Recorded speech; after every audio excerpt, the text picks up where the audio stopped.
Bonjour et bienvenue dans ce quatrième épisode de la médiumnité enfin décryptée. La dernière fois, nous avons parlé de la communication avec les personnes décédées, c'est-à-dire avec leur conscience. Aujourd'hui, nous allons parler de la communication avec les personnes dans le coma ou en état modifié, altéré de conscience.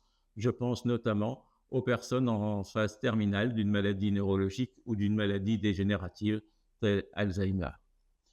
On comprend que si l'on peut communiquer avec une personne dite décédée, on peut encore plus facilement peut-être communiquer avec quelqu'un qui est dans le coma, c'est-à-dire qui subit une séparation entre son corps physique et son esprit, mais qui n'est pas déclaré décédé.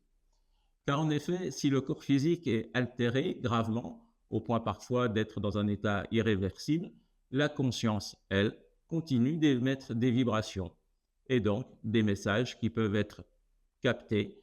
Et donc, si elle peut capter des messages, elle peut aussi en recevoir. Communiquer avec quelqu'un dans le coma, c'est aussi comprendre que le langage n'est qu'un mode de communication et qu'il faut donc savoir utiliser un autre mode de communication puisque le langage, lui, est impossible, il est comme coupé. Que peut nous permettre d'obtenir comme information une communication avec des personnes dans le coma? Il y en a trois types.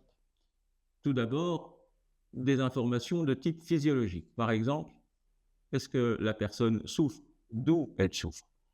En clair, cette communication va permettre d'établir un dialogue entre la personne qui souffre, la personne malade, et le corps médical et paramédical qui traite son cas. Car en effet, parler de sa douleur est chose facile, mais connaître la douleur alors que la personne ne peut pas parler est une chose impossible.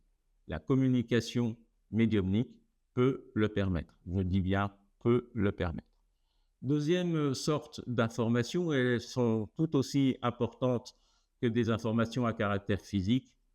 Eh bien, c'est des éléments qui peuvent nous expliquer quel est l'état d'esprit dans lequel se trouve la personne comatose. Est-ce qu'elle a envie de vivre? Est-ce qu'elle a peur? Est-ce qu'elle est angoissée? Est-ce qu'elle a des choses qui la gênent plus particulièrement que d'autres? Ces informations, elles sont capitales et d'ailleurs les médecins et les corps médicaux qui suivent ce genre de personnes connaissent très bien la sensibilité et l'importance de ces informations. C'est d'ailleurs pour cela que dans les protocoles de soins, il y a des soins dits de confort qui sont donnés à la personne malade et que l'on attache énormément d'importance à l'accompagnement et notamment à la parole, puisqu'on sait que la personne peut entendre. Eh bien, la communication avec elle par la voie médiumnique va permettre d'amplifier l'obtention de ces informations et donner quand même des indications qui peuvent être très intéressantes pour les personnes qui les suivent. Et puis évidemment, il y a le côté plus personnel, plus intime, de communication avec la famille, avec les proches. Là aussi, des messages importants peuvent être reçus, peuvent être captés. Il en est de même avec les personnes qui souffrent de maladies dégénératives et qui n'arrivent plus à communiquer. Là encore, il n'y a pas de théorie, il n'y a que de l'expérience. Des fois, cela fonctionne, des fois, cela fonctionne moins bien, pour des raisons qu'il est très difficile de connaître, mais je vous rappelle qu'un médium ne doit rien promettre, mais tout essayer. Cet épisode est à présent terminé. Vous pouvez m'envoyer vos messages via mon site internet ou par téléphone. Et puis, vous le savez, je consulte à Paris et à Lyon et aussi à distance. À la semaine prochaine.